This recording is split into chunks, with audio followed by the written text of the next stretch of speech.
Hay tres razones principales por las que queremos plantar siempre más iglesias. Entonces, primeramente, plantamos iglesias porque es bíblico. Es bíblico plantar más iglesias. Desde el principio vemos que Dios quiere que su creación procrea. La procreación es el deseo de Dios. Las plantas en Génesis 1 deberían engendrar plantas según su género. Ahí mismo dice las aves y los animales marítimos deberían reproducirse también según su género. Los animales terrestres deberían reproducirse según su género. Y luego llega Adán y Eva, dice que Dios los hizo a ellos.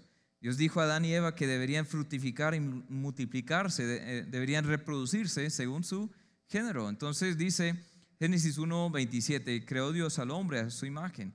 Imagen de Dios lo creó, varón y hembra los creó, los bendijo Dios y les dijo, fructificad, multiplicaos, llenad la tierra y sojuzgadla, señoread en los peces del mar, en las aves de los cielos y en todas las bestias que se mueven sobre la tierra. ¿Qué fue lo que dijo Adán y Eva? Yo quiero que tengan muchos hijos y que esos hijos tengan hijos, que ellos tengan hijos y que ellos tengan hijos, y eventualmente aquí estamos en Colombia, miles y miles de años después, hablando de eso, porque ellos sí cumplieron el trabajo. Amén. Gloria a Dios por eso. Pero así como las familias deberían producir más familias, la Biblia dice que los líderes deberían producir más líderes. ¿Sí o no? Dice en 2 Timoteo 2:2, lo hemos hablado aquí varias veces, lo que has oído de mí ante muchos testigos, esto encarga también a hombres fieles que sean idóneos para enseñar también a otros.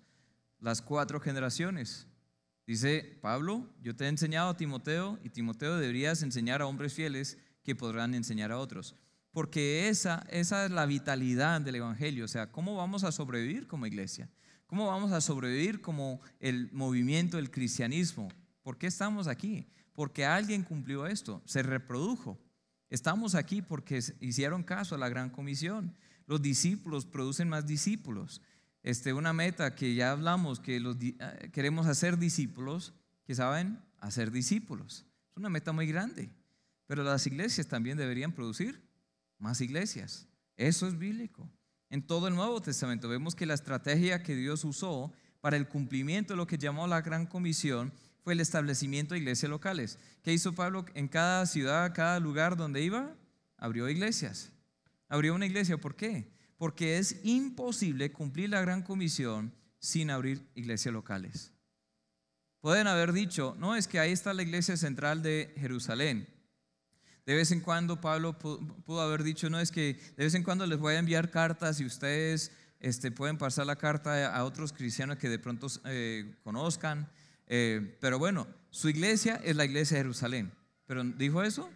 No. En cada lugar se abrió iglesias. Se abrió iglesias. ¿Por qué? Cada cristiano necesita una iglesia. Cada discípulo no puede vivir bien la vida cristiana sin estar conectado con una iglesia. Muchos me han dicho, no, es que pastor, yo no necesito una iglesia para adorar a Dios. ¿Eso es cierto o no? Pues sí es cierto, uno puede adorar a Dios donde quiera que esté, pero no puede cumplir todos los mandamientos de Dios, todos los mandatos. Cuando Él dice ahí que guarden todo lo que os he mandado, es imposible hacer eso sin una iglesia. La Gran Comisión no solo habla de ganar a esas personas, sino bautizarlas, o sea, incluirlas en una congregación, una asamblea, discipularlas para que hagan la voluntad de Dios. La Gran Comisión está compuesta de las últimas palabras que Jesucristo dijo a sus discípulos. Entonces, durante esos 40 días, habían varias veces que tenemos aquí en la Biblia que Jesús aparece con ellos y les da una parte de la enseñanza de la Gran Comisión. No solo fue una vez. Entonces antiguamente yo pensaba que bueno, estas palabras de Mateo 28, del 18 al 20, ese fue el mismo momento que dijo en Marcos capítulo 16, por ejemplo, cuando está hablando. Y eso fue lo mismo que Hechos capítulo 1. Pero es diferente. ¿Por qué? Los lugares son distintos. En un lugar están en un aposento alto, otro lugar están aquí en Galilea, en un monte, y otro lugar están por aquí cerca de Jerusalén. Y ahí Jesús ascendió y bueno, fue recibido por la nube. Entonces fueron diferentes momentos, pero Cristo vuelve a enseñar la misma idea de la Gran Comisión por lo menos 5 veces. Hay algo que nosotros hemos hablado como equipo, como iglesias, antes de formar la iglesia, o estamos en proceso ahí, pero quisiera repasar cuál es esa gran comisión. Entonces no sé si algunos me quieran ayudar con estos textos. Ahí está en sus hojas, ahí está Juan 20, Marcos 16, Mateo 28, ya los leímos, pero también Lucas 24 y Hechos 1. No sé si de pronto podemos disponer un micrófono, si hay un micrófono. Entonces de pronto algunos me van ayudando, van buscando los textos para que rápidamente los leamos. Entonces somos enviados. La primera vez, o sea, cronológicamente Jesús apareció. Vemos que en Juan capítulo 20 fue el mismo día que resucitó. Ahí mismo en ese capítulo, Juan 20, dice que fue el mismo día de la resurrección que luego por la noche Él apareció a los discípulos. ¿Quién tiene ese texto? Juan 20, 19 al 21. Ahí lo tiene Juan, muy apropiado. Sí. Cuando llegó la noche cuando llegó la noche de aquel mismo día, el primer día de la semana, estando las puertas cerradas en el lugar donde los discípulos estaban reunidos por miedo de los judíos, vino Jesús y puesto en medio les dijo: paz a vosotros. Y cuando les hubo dicho esto, les mostró las manos y el costado, y los discípulos se regocijaron viendo al Señor. Entonces Jesús les dijo otra vez: paz a vosotros, como me envió el Padre, así también yo os envío. La primera parte de la comisión es que Jesús aclaró esto muy claro. Somos enviados. Somos enviados. Si están escribiendo algo ahí en el bosquejo, ahí en las notas pueden escribir esto, que somos enviados. En Juan 20 nos aclara eso. La siguiente vez que Jesús apareció fue en Marcos 16. ¿Alguien tiene eso? Marcos 16, 15. ¿Ya? Bueno, entonces Felipe. Marcos 16, 15. Sí. Dice: el que creyere y fuere bautizado será salvo. Un versículo antes. Perdón. No, y les dijo: id por todo el mundo y predicad el evangelio a toda criatura. Hay dos veces que se usa la palabra todo o toda. ¿Qué? Todo el mundo y a toda criatura. Entonces, la primera parte, somos enviados, luego a todos y en todas partes. Somos enviados a todos y en todas partes. La siguiente vez que Jesús apareció a los discípulos fue ahí en Galilea, cronológicamente el texto que ya leímos en Mateo 28, y Él nos dio una estrategia. Entonces, ¿el hermano lo tiene? Mateo 28, 18 al 20.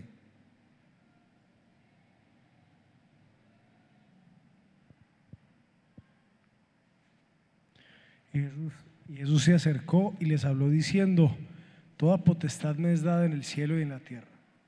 Por tanto, id y haced discípulos a todas las naciones, bautizándolos en el nombre del Padre, del Hijo y del Espíritu Santo, enseñándoles que guarden todas las cosas que os he mandado. Y aquí yo estoy con vosotros todos los días hasta el fin del mundo. Amén.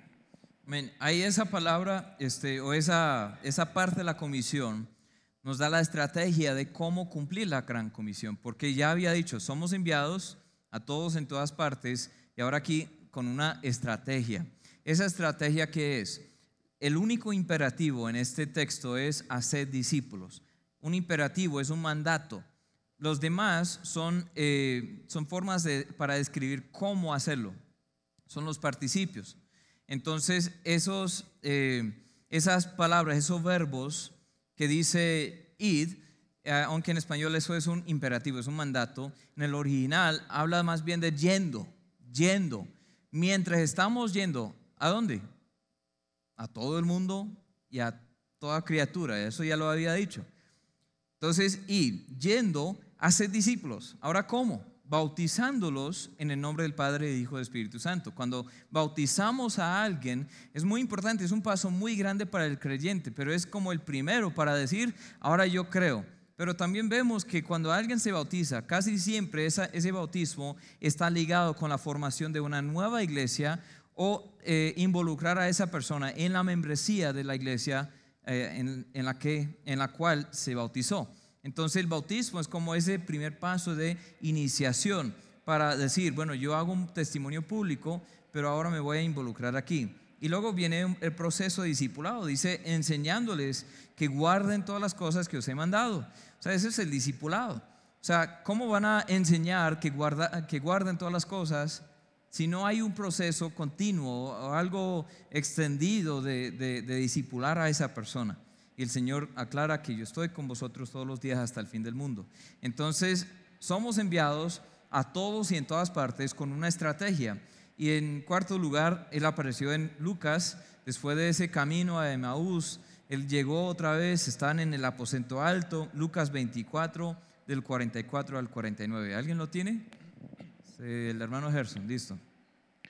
Y les dijo: estas son las palabras que os hablé, estando aún con vosotros, que era necesario que se cumpliese todo lo que está escrito de mí en la ley de Moisés, en los profetas, en los salmos.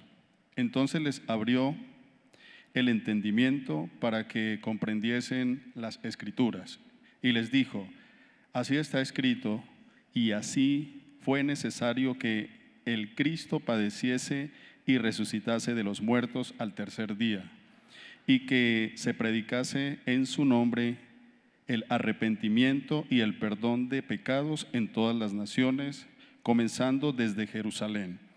Y vosotros sois testigos de estas cosas. He aquí, yo enviaré la promesa de mi Padre sobre vosotros, pero quedaos vosotros en la ciudad de Jerusalén hasta que seáis investidos de poder desde lo alto. Bueno, entonces ahí vemos varias cosas, pero principalmente en el versículo 47 vemos la instrucción sobre el mensaje. Entonces somos enviados a todos y en todas partes con una estrategia, dando un mensaje. ¿Qué dice ahí? Que se predicase en su nombre. ¿En nombre de quién? En nombre de Cristo. El arrepentimiento y el perdón de pecados, ¿en dónde? En todas las naciones, comenzando desde Jerusalén. Eventualmente llegarían a todas las naciones, pero deberían saber con qué mensaje. Nosotros, como hablamos hace 8 días, hay que ayudar a los necesitados, hay que cumplir las necesidades físicas, materiales de las personas, pero no sirve de nada si nosotros no llevamos esas personas a un conocimiento del mensaje, a un arrepentimiento y una fe sincera en Cristo. Entonces somos enviados a todos y en todas partes con una estrategia, dando un mensaje, dotados de poder para la tarea. Eso es lo que aclara el último texto que tenemos en Hechos 1:8, justo antes de ser recibido, después de 40 días con ellos en la tierra. Dijo en Hechos 1:8, ¿alguien lo tiene? Otra vez nuestro hermano Juan. Pero recibiréis poder cuando haya venido sobre vosotros el Espíritu Santo, y me seréis testigos en Jerusalén, en toda Judea, en Samaria y hasta lo último de la tierra. No podemos hacer esa misión, cumplir la gran comisión, sin la ayuda del Espíritu Santo. Es más, no se puede vivir la vida cristiana sin la ayuda del Espíritu Santo. Y él dijo en Lucas que bueno, esperen hasta que llegue ese poder, hasta que llegue el Espíritu Santo. Pero ya después de eso, toca, no sé, manos a la obra, toca hacer algo. Entonces nosotros plantamos iglesias porque eso es bíblico. Somos enviados a todos en todas partes con una estrategia, dando un mensaje, dotados de poder para la tarea.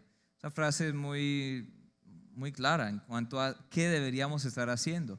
Es imposible cumplir esa gran comisión sin tener iglesias locales. Es imposible. Es imposible que el cristiano pueda vivir cumpliendo la voluntad total del Señor sin estar conectado con otros cristianos. Pero en segundo lugar, plantamos iglesias porque no solo es bíblico, sino es práctico. Es muy práctico.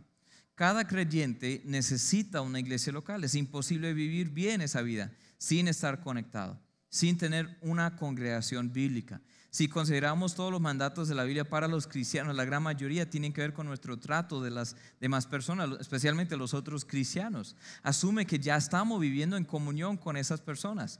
No vamos a leer todos estos textos, pero ahí creo que está en sus hojas. Romanos 12 dice que hay que amarnos los unos a los otros. Gálatas 5 dice hay que servirnos los unos a los otros. Gálatas 6, hay que llevar los unos las cargas de los otros. Colosenses 3:16, enseñarse, exhortarse unos a otros. Hebreos 3:13, animarse unos a otros cada día. Hebreos 10:24, considerarse, estimularse los unos a los otros al amor y a las buenas obras. Hebreos 13:17, obedecer a sus pastores en la iglesia, sujetarse a ellos porque ellos vigilian sus almas. Son cosas que no podemos hacer si no estamos en una iglesia local. Sería muy difícil aplicar los principios de todas las metáforas de qué es una iglesia. A lo largo de un estudio que hemos hecho, hicimos en el Faro sobre las metáforas de una iglesia local, hablamos de que es una familia. Eso habla de afecto fraternal. Es imposible tener afecto fraternal si uno no está conectado con los hermanos. Hablamos de que somos un cuerpo. Eso habla de unidad. Es imposible cumplir ese mandato de ser unánimes, de ser uno, si no estamos realmente conectados con el resto del cuerpo. Que somos esposa, eso habla de amor y honra. Somos un rebaño, habla de cuidado. Somos un templo, eso habla de santidad. Somos un pueblo, habla de comunidad. Somos un edificio, habla de firmeza en la fe. Somos una labranza de Dios, habla de fruto. Somos la luz del mundo, habla de testimonio. Casi todos estos son imposibles cumplir si estamos solos. Dios no nos llamó a una vida como llaneros solitarios, cristianos. Él quiere que estemos en una iglesia local. Entonces, abrimos iglesias locales porque eso es muy práctico. La gran comisión implica no solo evangelismo, sino implementación en las iglesias locales, como ya hemos hablado con ese bautizo. Vamos a Hechos capítulo 2, rápidamente repasar aquí. Hechos 2, cuando recibieron ese poder del Espíritu Santo, fueron ahí en ese día de Pentecostés predicando la palabra. Muchas personas estaban ahí en ese día. Muchas personas estaban oyendo el mensaje del sermón de Pedro principalmente, que estaba predicando, y muchos terminaron aceptando ese mensaje. Escuchen lo que dice en Hechos 2:40. Con otras muchas palabras testificaba y les exhortaba diciendo: sed salvos de esta perversa generación. Así que los que recibieron su palabra fueron ¿qué? Bautizados. Y se añadieron aquel día como 3,000 personas. ¿Cómo se añade algo? O sea, ya había un grupo, ya había una iglesia. En Hechos 1 dice que eran 120 ya congregados. Hay algunos que dicen fue en ese momento que comenzó la iglesia. Otros que dicen que fue en el Antiguo Testamento. Y yo creo que personalmente que fue mucho antes de eso, pero fue durante el ministerio de Cristo. Aún así no es una doctrina de primera importancia. Si uno cree que la iglesia comenzó en Pentecostés, podemos seguir siendo amigos, ¿sí? No hay que dividirnos por eso, no es una doctrina principal. Pero yo creo que ya había una iglesia, ya habían líderes, estaban reuniéndose, estaban orando, estaban tomando decisiones, había diferentes posiciones de liderazgo entre ellos. Ellos estaban juntos, reunidos.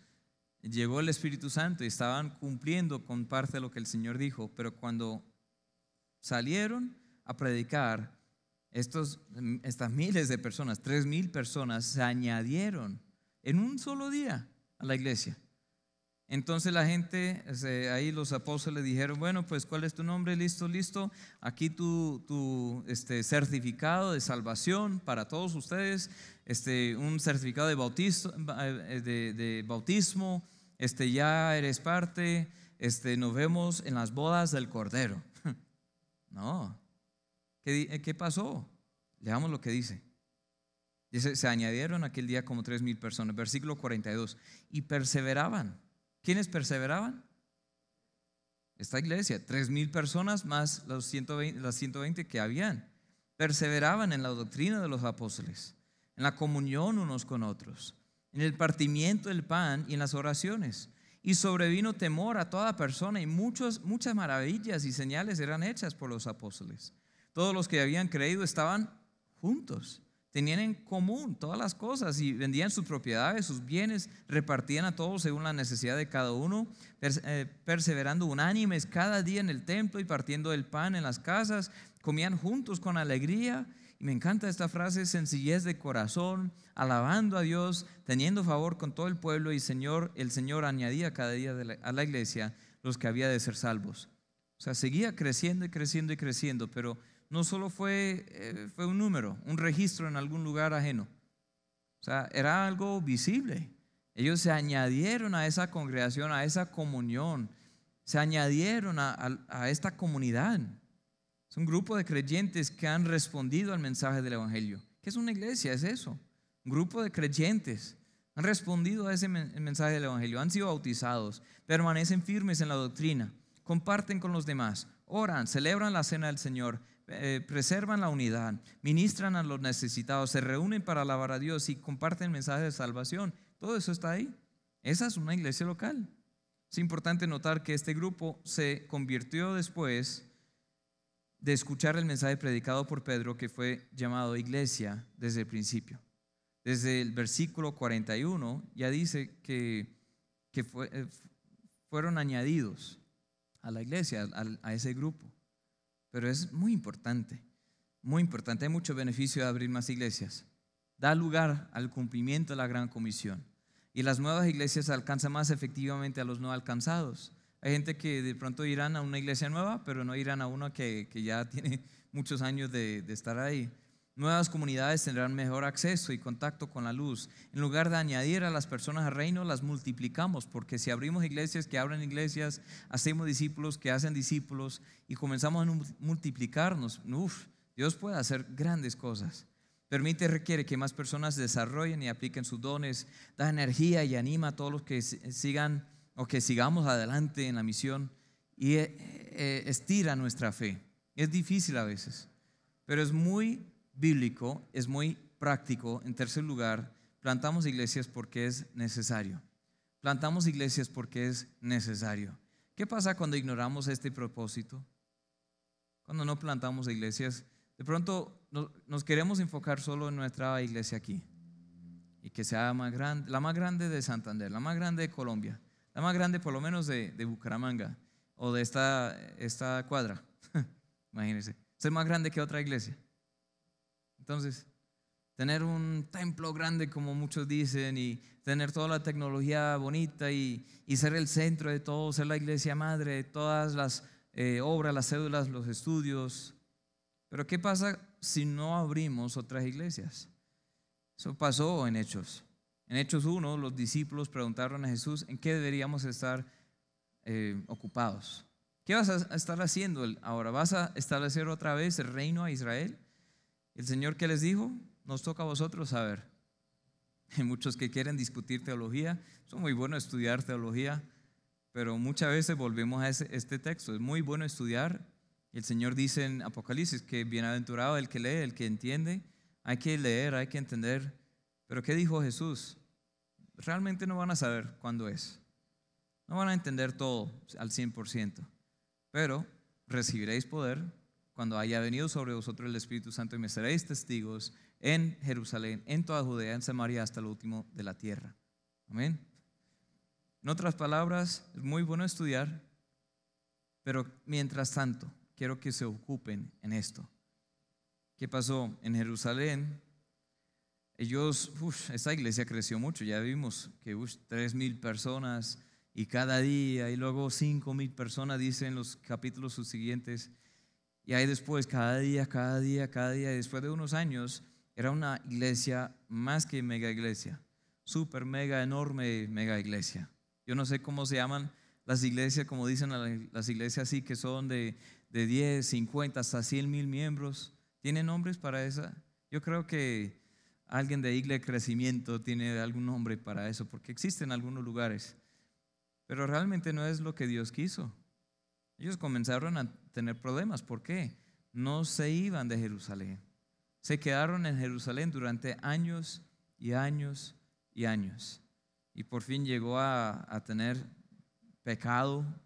Esa iglesia tuvo pecado entre ellos. Ananías y Zafira estaban por celos, por envidias, por, no sé, queriendo figurar. Ellos mintieron y eso fue feo. Hechos capítulo 5. Ahí está. Comenzaron a tener quejas, murmuraciones. En Hechos capítulo 6, comenzaron a tener diferentes problemas porque dijeron los helenistas o los griegos que no, es que ustedes no están cuidando a nuestras viudas como las viudas judías, o sea, están atendiendo a la necesidad de estas, pero no a las nuestras. Y comenzaron a enfocarse más en sí mismos que en las naciones que aún necesitaban el mensaje.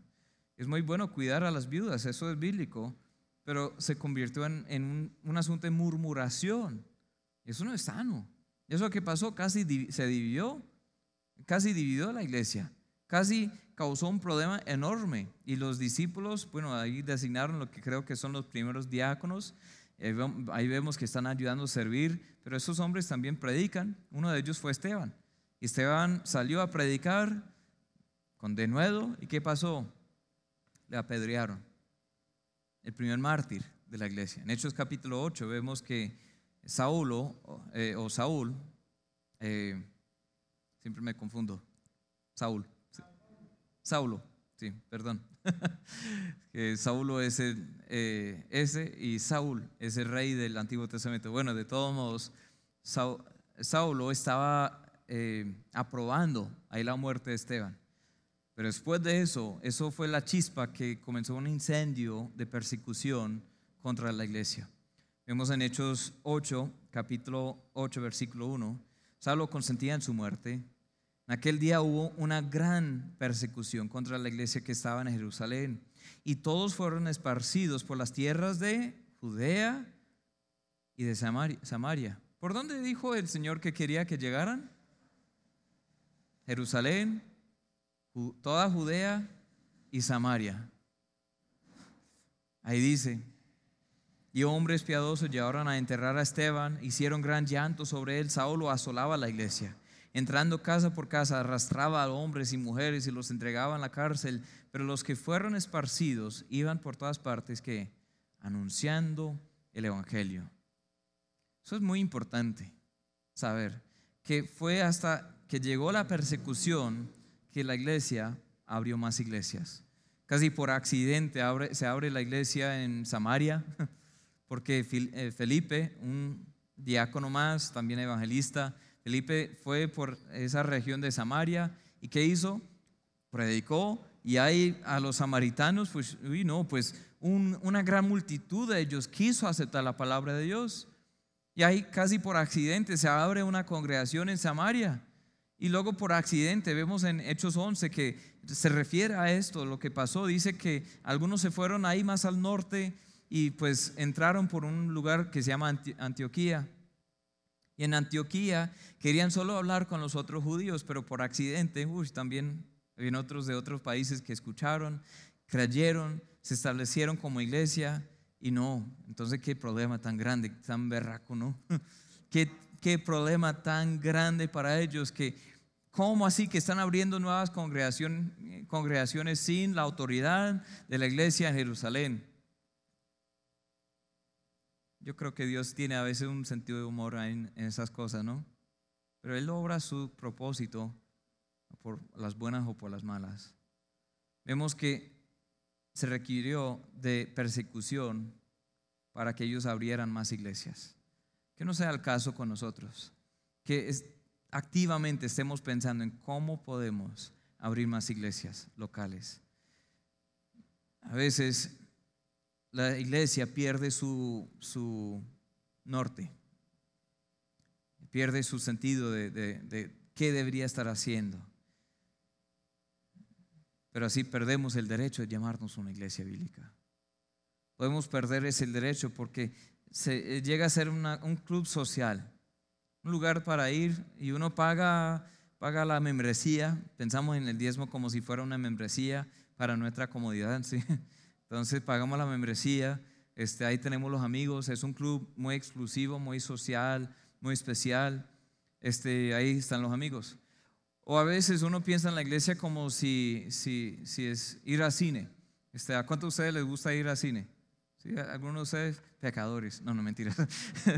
A nuestra familia también, antes de la pandemia íbamos cada vez en cuando, y uno va al cine y ahí para ver esa nueva película de princesitas o de Disney o algo así. Entonces nosotros vamos con las niñas, ahí con la crispeta, y vamos. ¿Y cuántas otras personas pueden estar en esa sala de cine? Puede que 10, puede que 100, 200, depende de la película y depende de la hora, ¿sí? Pero cuando termina la película, ¿cuántas conexiones realmente hacemos ahí con esas otras personas? Por lo general, ninguna. ¿Por qué? Vamos a ver, a que nos entretengan ahí con ese show, ese cine, esa película, digo. Comemos, nos engordamos, ya cumplimos ese deseo de ser perezoso unas 2 horas y listo, nos vamos para la casa. muchos tratan la iglesia como si fuera ir al cine, ¿cierto? Que es como ir, que me entretengan, que me den un mensaje bonito, muy chévere, que la música sea muy chévere, las luces, humo, láseres por todos lados, el pastor que se sube del piso, ay, ¡guau! Es como un show, un concierto o ir al cine y luego uno va y se siente y piensa, bueno, esta silla realmente no es muy cómoda. O piensa, bueno, el aire está muy frío aquí, o está muy caliente aquí, o esto, lo otro, y nos quejamos como si fuera la responsabilidad de los líderes cumplir nuestra comodidad. Y luego nos vamos sin hacer conexión. ¿Eso es lo que Dios quiere de una iglesia? No. No describe para nada lo que vemos. Lo que es una iglesia bíblica. Una iglesia bíblica es una comunidad de creyentes comprometidos en cumplir la voluntad de Dios, llenos del Espíritu Santo, llenos de amor, o sea, un amor sobrenatural los unos por los otros, un compromiso para llevar el mensaje del Evangelio a las regiones más allá. Son sacrificiales, dan generosamente, pero no para recibir nada. Dan porque aman a Dios, porque Dios dio. Ellos se ayudan mutuamente, no para recibir algún beneficio propio, no, es por amor. Ellos se exhortan. A veces esto se pone incómodo, a veces se pone muy incómodo, pero tiene relaciones en que no hay barreras, no hay máscaras, no hay fachadas de que todos estamos perfectos, no necesitamos. No, es una comunidad de personas que están en proceso, todos estamos en proceso, que se ayudan los unos a los otros. Cuando hablamos de un show, un espectáculo, o de hacer una producción profesional, ¿saben que podríamos realmente alcanzar más efectivamente a las naciones solo por hacer algo muy bonito, virtual? Y aquí nosotros queremos aumentar mejor el alcance digital en las redes y todo, estamos siempre invirtiendo en eso. Pero yo creo que no es la última meta. No solo es que se conecten por las redes, es que esas personas que están escuchando por las redes se conecten o con nosotros o con otra iglesia bíblica y sana donde vivan. Nosotros queremos que sea, digamos, la puerta de entrada, pero hay mucho más allá que simplemente las reuniones acá. Aquí, pues hasta ahora hay 3 reuniones semanales, cultos en que la gente puede venir, pero eso no es iglesia solamente. La iglesia debe ser contacto entre semana. Debe ser que después de esto algunos vayan a comerse un perro caliente, ¿cierto? Amén, dice Felipe, especialmente si invito, ¿no? ¿O invitas? Más o menos. Bueno, piénsalo. Bueno, debe ser ese contacto entre semana. Deberíamos estar mirando cómo ayudar los que ya llevan un poco más de tiempo a los que apenas están comenzando. Cómo vamos a ir a lugares para evangelizar, cómo vamos a discipular, cómo vamos a exhortar a ese hermano que está muy desanimado a levantar esos brazos caídos, a esforzar esas rodillas. Cómo vamos a realmente ser una comunidad de creyentes. Necesitamos entender que la iglesia es mucho más que un show, mucho más que un club, mucho más que un espectáculo. Es una comunidad. Y así como nosotros deberíamos integrarnos mucho en esa comunidad, debemos pensar, bueno, otros también necesitan una comunidad así, necesitan una iglesia local. No sé si ustedes han invitado a alguien a esta iglesia u otra iglesia y de pronto para ti no es muy lejos. Hay gente que viene aquí de la iglesia de otros municipios, gracias a Dios por eso.